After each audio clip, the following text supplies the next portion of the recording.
Welcome back, creative friends. Today we're going to talk about the Spanish artist Pablo Picasso.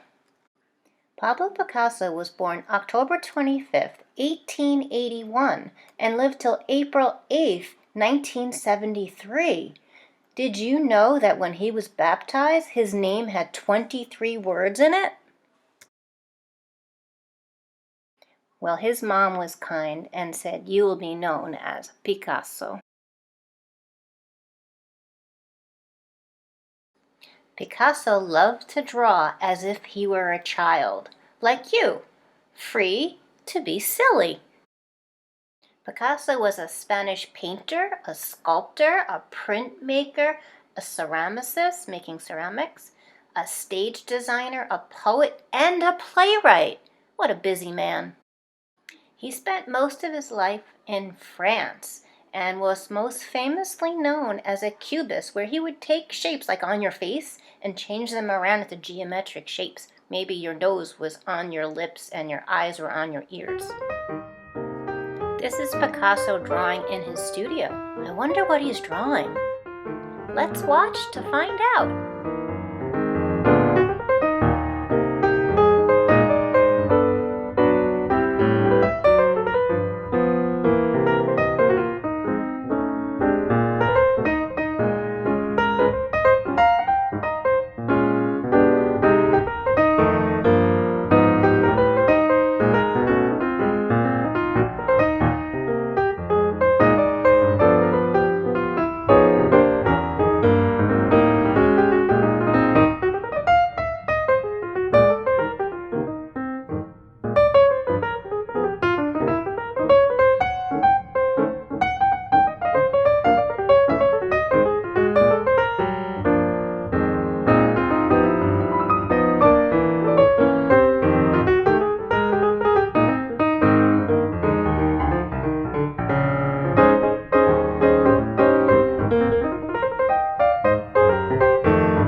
Let's look at the Bouquet of Peace from 1958, made by our friend Picasso. So this is Picasso's Bouquet of Peace that he made back in 1958. What we're going to actually do is make the hands out of newspaper clippings and the flowers with any materials you can find around the house. I have markers, I have pastels, crayons, whatever you can find, that's what you can use. So let's first figure out how we're going to do the hand. So I'm going to draw my hand 2 times, or I'm going to draw one hand and then flip it over. I found 2 pieces of newspaper, and what I'm going to do, take off my watch, it's going to be in the way. So if I take something dark and I trace my hand as if I'm holding the bunch, but I'm going to be bending the fingers anyway. So if I trace my fingers, try not, oops, I already got it on my fingers, that's all right. Try not to get marker on you. Oh well. Since I'm washing my hands so much, it's gonna come right off. So that's my first hand. And the other one, I don't know if I can trace my other hand, but I can just flip it over. I'll show you a little trick. All right, so the second hand, on a second piece of paper. I tried to find newspaper with very little color, mostly words, so it makes it look like a texture of gray.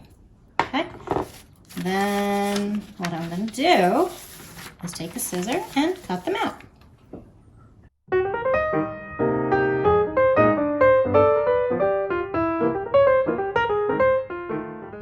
So now that my hands are cut out, I'm just going to put them aside. Okay. I found some scraps of construction paper in my pile of papers that I keep in my studio. And I think I might use these for the center of the flowers. I could also use crayons or pastel or marker. Let's grab the scissor. I know Picasso made 4, but this is your bouquet. You can make it have as many flowers as you like, or as big as you like, as small as you like. let's say 3 circle centers, kind of like a circle or an oval. It's up to you, whatever you'd like to create. He made kind of like an oval or a circle. Don't make them too big. Remember, we don't have big paper unless you have a large piece of paper to work with. I think most of us are using copy paper from the printers that we have. So I have 3 circles. I think maybe I'll do an orange center. I was going to do purple, but I changed my mind because I already have a purple. So let's draw an oval or a circle. Make your fence. Fill in your fence with the yard. The yard happens to be orange. Okay, so that's my 4th flower. Picasso did 4. I'll try 4. Maybe I'll add more. That one's still. These need to be glued down. So I have to go find some glue. So I found some Elmer's glue that I had, and I found this in my son's backpack, a glue stick. All right, these work just fine. I put some glue on the back. That's 1. Remember, we're going to put these on the top, towards the top of the paper. And 3. Where am I going to put this one? Throw it over here. All right, so there's my flowers, the center at least. Then I can use other supplies. I could use the scraps of the construction paper to cut out circles. That would be cool. If you fold paper in half, you'll get 2. If you fold it again, you'll get 4. So if I wanted to cut out a shape out of these scraps, I can have 4 petals. Maybe put that on the orange one. Ah, that's not a full petal. All right, still fun. I'll make another one. So I folded it in half, and I'll get how many? 2. Cool. All right, so now I have petals for that one. I can glue those down. But before I do that, I think I might want to add maybe some colored petals on the other ones. I'm going to do it just like Picasso did. Kind of free and fun, like he loved to create his art. Playful. No real rules, just having fun with it. Kind of like ovals. It's all good. All right. How about blue? Oh, it's purple. Bluish purple. Try not to color your table. And for this one, let's see. Pink? No, I have a lot of pink. How about blue? This time I found blue. This is blue. Oh, nice color.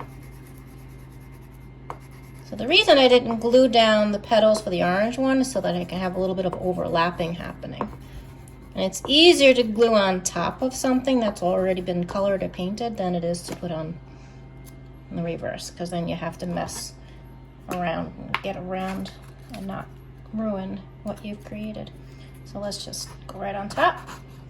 A little overlapping, just like that. See? Overlapped. My hands are filthy. It's okay. Art's messy, but creativity is fun. Okay, so there's my petals. My flowers are done. Now I can take crayons, marker, pastel, whatever, and let's bunch the stems together so that when we put the hands on it, it'll look like it's holding it. So put them together in a bunch. And let's add a few extra. These can be for leaves. Go above, see how we went above? If you want them to look like leaves, then you draw and color in the leaves. Kind of a leafy shape there. Maybe if I use the light green, make it look like the light is shining on it. Okay.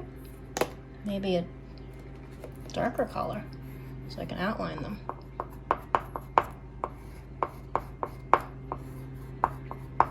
I love Picasso's work. It's very freeing. All right. So now what I can do, I'm going to clean up a little bit and then I can apply my hands. All right, so I've been messing around with these hands and realized my hands are too big for this project, but that's okay. I don't have to use both hands if I want to just use one hand. So I bent the fingers hoping I could make it look like it would wrap around. So if you want to do that, you can do bending it so it looks like it's wrapping around, or just use one hand. It's up to you. So I'm going to use one hand. You use both if your hands are small, but I'll show you how to do that. Put a little bit of glue on the wrist. This part right here, that's the wrist. And you put it on the edge of the paper. It's important so it look like your hand is coming in from the side. You don't want your hand floating. It'll look like you chopped your hand off. Then you can take these and you can really make it look like you're holding the bouquet. You bend it. Bend the tips of your fingers, just like that. And then put a little bit of glue where you're bending them.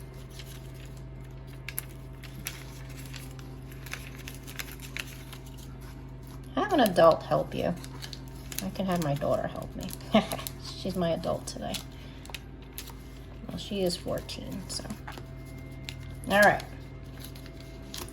So there's my hand holding onto the bouquet. Put a little glue on my thumb. That's it. Make sure you're going off the edge there so it looks like you're holding it. I like it. I hope you like it too. Have fun.